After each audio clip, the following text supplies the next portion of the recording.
क्या आपके भी घर में बिजली का बिल बहुत ज़्यादा आता है और आप भी परेशान हो चुके हैं? तो चलिए आज की टिप्स आपके लिए बहुत ही यूज़फुल होने वाली है। Welcome back to friends Shweta kitchen and tips. तो आज की टिप्स बहुत ही यूज़फुल है। चलिए शुरू करते हैं। पसंद आएगी तो लाइक शेयर सब्सक्राइब ज़रूर कर लीजिएगा। सबसे पहली ट्रिक यहाँ पर किचन से रिलेटेड आ जाती है और ये ट्रिक बारिश में बहुत ही ज़्यादा काम आएगी। बारिश में अक्सर आपने देखा होगा कि जो हम घर में दालें वगैरह स्टोर करते हैं उसमें धीरे धीरे से करके जाले लगने लगते हैं या फिर सफ़ेद सफ़ेद से कीड़े लगने लगते हैं, जिससे कि हमारी दाल या फिर कोई भी ऐसी चीज़ वो ख़राब होने लगती है। ऐसा ना हो, इससे बचने के लिए आप एक छोटा सा काम कीजिए। जब भी आप दाल लाएं उसे स्टोर करना है तो उससे पहले आप अपने हथेलियों पर इस तरीके से 1 से 2 बूंद सरसों का तेल डाल लीजिए। ये दाल के अकॉर्डिंग है, मतलब कि दाल कितनी है इसके ऊपर डिपेंड करता है। तो यहाँ पर देखिए इस तरीके से हाथों की हथेलियों में तेल लगाने के बाद धीरे धीरे से ही आपको दालों पर अपना हाथ लगाना है, ताकि दालों के ऊपर अच्छी सी एक ऑयल की कोटिंग हो जाए, जिससे इसमें बिल्कुल भी कीड़े नहीं लगेंगे, बिल्कुल भी जाले नहीं आएंगे। और आपकी दाल आप चाहे साल भर भी ऐसे रखोगे ना, फिर भी दाल बिल्कुल भी ख़राब नहीं होगी, ना जाले होंगे ना ही कीड़े पड़ेंगे। इस तरीके से पूरी दाल में आपको इसे लगा देना है। अब यहाँ पर लगाने के बाद आप इसे आराम से स्टोर कर सकते हैं साल भर के लिए। किसी भी एयरटाइट डिब्बे में रख दीजिए और जब भी आप बारिश में दाल लाएं ये काम ज़रूर कीजिए, तो आपकी दाल और आपका पैसा दोनों ही वसूल रहेगा। आई होप ये छोटी सी ट्रिक आपके काफ़ी ज़्यादा काम आएगी। अब देखते हैं अगली ट्रिक। तो यहाँ पर देखिए, जब भी नया पैंट या फिर इस तरीके से सूट के साथ जो नया पैंट आजकल आ रहा है, पैजामे आ रहे हैं, प्लाज़ो वगैरह आ रहे हैं, उसकी कई लास्टिक जो होती है ना, कई कई लास्टिक तो ऐसी होती है जो बहुत ही ज़्यादा टाइट होती है। और फिर जब बच्चे उसे पहनते हैं या हम भी या कोई भी पहनता है तो उससे ना कमर में दर्द भी होता है, निशान भी पड़ जाते हैं। और हमें बहुत ज़्यादा टाइट कपड़े नहीं पहनाने चाहिए बच्चों को।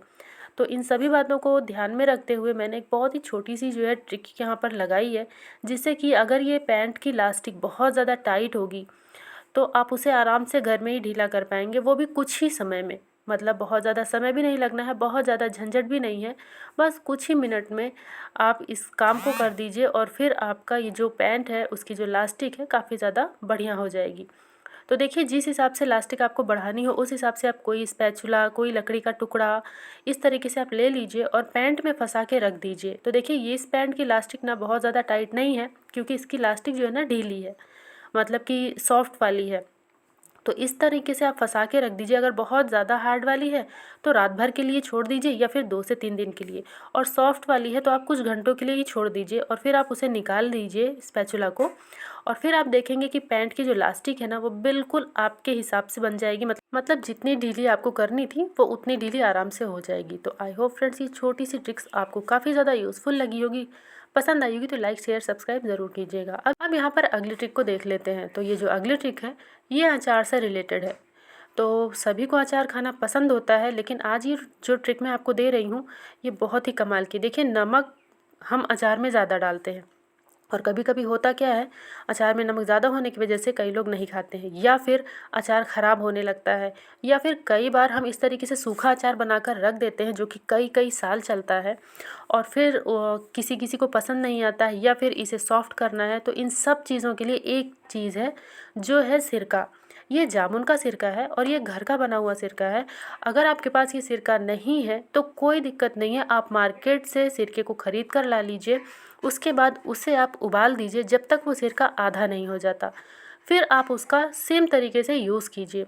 और ये जो जामुन का सिरका है इसे बिना उबाले, मतलब कच्चा, आप अगर डायबिटीज़ पेशेंट को देते हैं एक एक छोटा ढक्कन सुबह और शाम, मतलब एक एक चम्मच, तो उनका जो शुगर है, जो डायबिटीज़ है, वो कंट्रोल में रहता है। तो यहाँ पर मुझे सिरका थोड़ा कम पसंद है, इसलिए मैं इसमें थोड़ा सा आपको डालकर दिखा रही हूँ। तो यहाँ पर थोड़ा थोड़ा सा आपको सिरका डालना है और फिर आपको हाथ नहीं लगाना है, इस तरीके से शेक कर देना है। तो अगर अचार में नमक ज़्यादा है तो वो भी बैलेंस हो जाएगा, अगर अचार ख़राब हो रहा है, उसकी महक बिगड़ गई है, तो वो भी ठीक हो जाएगी। और यहाँ पर देखिए फिर से थोड़ा सा डाल रही हूँ। इस तरीके से आपको मतलब अंदाजे से डालना है, जितना अचार हो उस हिसाब से और जितनी आपको पसंद हो, इसका टेस्ट जितना पसंद हो उस हिसाब से। और हाँ, अगर ये सूखा सूखा सा है तो ये गल जाएगा।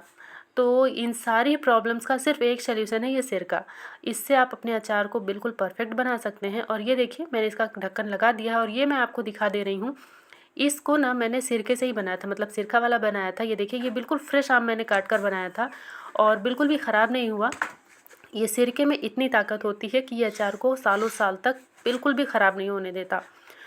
तो ये देखिए, ये ख़त्म भी होने आ गया, मैं आपको दिखा रही हूँ। तो उम्मीद करती हूँ कि ये जो ट्रिक है ना आपके काफ़ी ज़्यादा काम आएगी, मतलब कई प्रॉब्लम और सॉल्यूशन एक। अब देखते हैं अगली ट्रिक। तो यहाँ पर देखिए, ये जो लौंग होती है, ये लौंग हम बड़ी-बड़ी जो लौंग होती है ना साबुत वाली, वो हम कर लेते हैं यूज़। लेकिन जो छोटा-छोटा टुकड़ा होता है इस तरीके से टूट जाता है, और आपने देखा होगा कई बार जब हम लौंग यूज़ करते हैं तो नीचे उसका थोड़ा-सा छोटा-छोटा चूरा टाइप का रहता है, तो उसे फेंकिए मत, उसका बहुत ही कमाल का यूज़ है।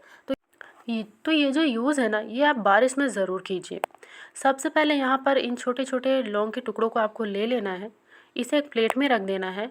उसके बाद आपको लेनी है चाय की पत्ती। तो चाय की पत्ती आपको उतनी ही लेनी है जितनी लौंग है, बहुत ज़्यादा मत डाल दीजिएगा, बहुत कम भी मत डालिएगा। और इस चाय की पत्ती में मैंने पहले से भी थोड़ी-सी लौंग डाल रखी थी। अब इसे आप मिक्स कर लीजिए। तो यहाँ पर देखिए, अभी क्या है ना, अभी बारिश का मौसम चल रहा है। बारिश के मौसम में अक्सर सर्दी, खाँसी, ज़ुकाम सबको होती रहती है। तो उस सिचुएशन में, उस समय पे आप क्या कीजिए, इस तरीके से चाय की पत्ती में लौंग, काली मिर्च वगैरह मिलाकर रख लीजिए। उसके बाद आप चाय बनाकर दीजिए। आप देखेंगे कि ये जो चाय है ना, ये चाय की चुस्कियों के साथ एक बहुत ही बढ़िया सा फ़ायदा भी देगी, जिससे कि सर्दी खाँसी भी कंट्रोल में रहेगी। तो उम्मीद है ये ट्रिक आपको पसंद आई होगी। अब देखते हैं अगले ट्रिक, जो कि बहुत ही यूज़फुल है। तो ये देखिए, ये जो आटा वगैरह आता है ना, उसका ये पैकेट है, और ये पैकेट मैं यहाँ पर यूज़ कर रही हूँ। आप पॉलीथीन का यूज़ भी कर सकते हैं। इस छोटे से पैकेट के टुकड़े से हम घर में अपने बिजली का बिल जो आता है ना, उसमें कमी ला सकते हैं। कैसे, वो मैं आपको बताती हूँ। तो सबसे पहले तो इसे हम काट लेंगे फ्रीज़र के साइज़ में। और यहाँ पर देखिए, फ्रीज़र में जब हम कोई चीज़ रखते हैं, आइस वगैरह जमाते हैं, आपने देखा होगा फ्रीज़ में ना काफ़ी ज़्यादा आइस जम जाती है, जिसकी वजह से जब उसमें से हम निकालने लग जाते हैं ये ट्रे या फिर कोई भी चीज़, तो वो आसानी से नहीं निकलती है, और कई बार तो ट्रे वगैरह चिटक जाता है, टूट जाता है, या फिर जो भी हमने इसके अंदर बर्तन रखे हैं वो भी नहीं निकलते, और कई बार तो फ्रीज़र का जो नीचे का पार्ट होता है ना, वो भी टूटने का डर रहता है, चिटकने का, तो जिससे हमारी फ्रिज बिल्कुल ही ख़राब हो जाती है।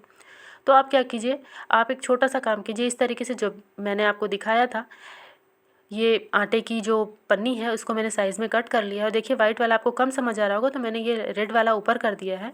इसको नीचे फैला दीजिए, और फैलाने के बाद आप 1 से 2 बूंद सरसों का तेल डालिए। जी हाँ, यहाँ पर सरसों का तेल ही यूज़ कीजिए, क्योंकि सरसों का तेल ठंडी में भी जमता नहीं है, सिर्फ गाढ़ा हो जाता है, बिल्कुल भी नहीं जमेगा।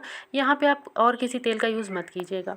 पन्नी पे अच्छे तरीके से आपको पतला सा इसे लगा देना है, ताकि किसी भी बर्तन में नहीं लगे, लेकिन आपका काम आसानी से हो जाए। यहाँ पर इसे मैंने लगा दिया है।